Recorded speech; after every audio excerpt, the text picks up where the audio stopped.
आज Doubtnut app download करें। Doubtnut पर अपने सभी गणित, रसायन विज्ञान, भौतिक विज्ञान और जीव विज्ञान के डाउट्स का करो सफाया। बस प्रश्न की फोटो खींचो, एक ही प्रश्न को क्रॉप करो और तुरंत वीडियो सोल्यूशन पाओ। अभी डाउनलोड करें। हेलो स्टूडेंट्स, यहाँ हमसे क्वेश्चन पूछा हुआ है कि घर्षण बल किस किस के बीच में लगता है। तो यहाँ इसके 4 ऑप्शन दिए हैं, हमें बताना है कि इसमें से कौन से ऑप्शन सही हैं। तो घर्षण बल को देखते हैं, ये किस किस के बीच में लगता है। तो इसे समझने के लिए मैं 2 ब्लॉक बनाता हूँ। ये देखिए,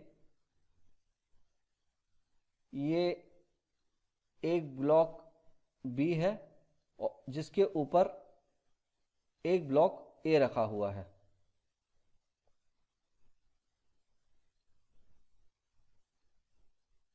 ये ब्लॉक ए है और ये ब्लॉक बी है। तो जब हम ब्लॉक ए पर कोई बल लगाकर खींचेंगे तो इस स्थिति में बी ए पर बल लगाएगा और ए भी बी पर बल लगाएगा। इस स्थिति में जो विरोधी बल पैदा होगा उसे हम घर्षण बल बोलेंगे, जिसकी दिशा ऐसे होगी। जब ए पर बल लगाया जाएगा तो बी ए पर विरोधी बल लगाएगा, जिसकी दिशा पीछे की ओर होगी, और इसे हम लिखेंगे एफ ए बी। मैं इसको बताता हूं अभी आपको, इसको हम पढ़ते कैसे हैं।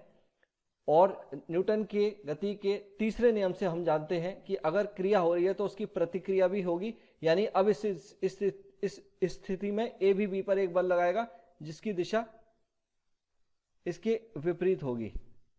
यानी अब बल लगेगा एफ बी ए पर। तो एक बार आप इसको देख लीजिए, इसको पढ़ते कैसे हैं। एफ ए बी,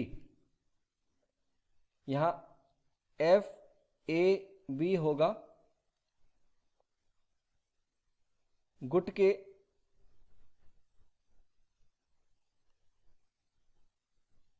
ए पर बी द्वारा लगाया गया बल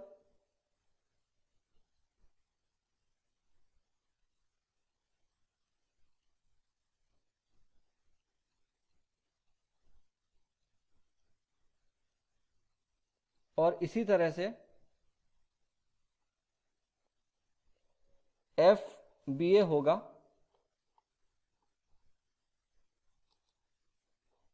इसी तरह से एफ बी ए होगा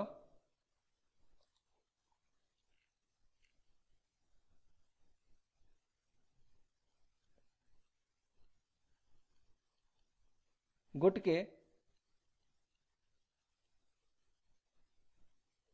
बी पर ए द्वारा लगाया गया बल।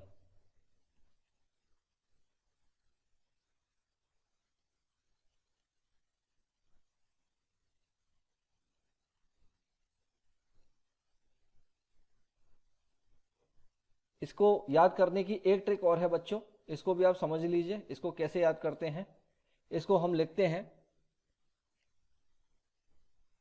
एफ पर द्वारा। ये एक शॉर्ट ट्रिक है इस बल को याद करने के लिए जो हमने अभी लिखा है। देखिए, जो पहले लिखा जाएगा उस पर तो बल लगेगा और जो बाद में लिखा जाएगा उसके द्वारा बल लगेगा। तो देखिए, एफ ए बी यहां पर है। एफ ए बी किस पर बल लग रहा है? ए पर बल लग रहा है। किसके द्वारा? बी के द्वारा। और इसी तरह से एफ बी ए बी पर बल लग रहा है। किसके द्वारा? ए के द्वारा। अब हमारा क्वेश्चन है, हमसे सवाल में पूछा गया है कि घर्षण बल किस किस के बीच में लगता है और कौन सी स्थितियों में लगता है। तो देखिए बच्चों, ये 2 स्थिति होंगी कि हमने गुट के ए पर बल लगाया है। बल लगाया है तो जब बल लगाया गया है, अभी ये क्लियर नहीं है, इसमें ये नहीं बताया गया है कि ए ने गति करना शुरू कर दिया है। ए पर बल लगा है तो इस स्थिति में जो बल लगेगा उसे हम स्थैतिक घर्षण बोलेंगे। यानी यहां पर आरोपित बल है एफ। एफ से इस गुटके को खींचा जा रहा है, लेकिन अभी हमें यह नहीं पता कि इसमें गति उत्पन्न हुई है या नहीं हुई है। अगर गति उत्पन्न नहीं होती है तो इस स्थिति में ये जो घर्षण बल कहलाएगा ये स्थैतिक घर्षण बल कहलाएगा। और जिसको हम स्थैतिक घर्षण को हम बोलते हैं एफ एस से। स्थैतिक घर्षण होता है हमारा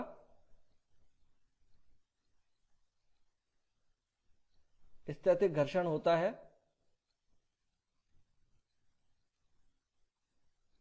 इसे हम Fs से लिखते हैं और इसका जो घर्षण गुणांक होता है उसे हम μs से लिखते हैं। अगर इसमें गति उत्पन्न हो गई तो अब यह बन जाएगा गतिक घर्षण, जिसको हम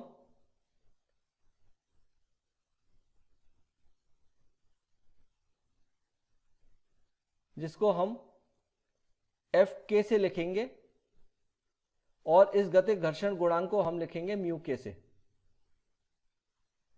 तो इस स्थिति में हमने देखा कि दोनों ही स्थितियों में घर्षण बल लग रहा है। जब एक वस्तु किसी दूसरी वस्तु के साथ संस्पर्श में चल रही है और चलना चाहती है, तो अगर चलना चाहती है तो वो हो गया स्थैतिक घर्षण का केस, और अगर चल रही है तो वो हो गया गतिक घर्षण का केस। तो हम यहां देख रहे हैं कि हमारे दोनों ही ऑप्शन सही हैं, पहला और दूसरा।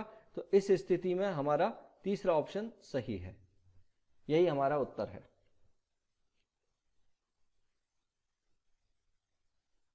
कक्षा 6वीं से 12वीं से लेकर नीट, IIT, JEE वो एडवांस के लेवल तक 1 करोड़ से ज्यादा छात्रों का भरोसा। आज ही डाउनलोड करें डाउटनेट ऐप या व्हाट्सएप करें अपने सारे डाउट्स 8400 400 400 पर।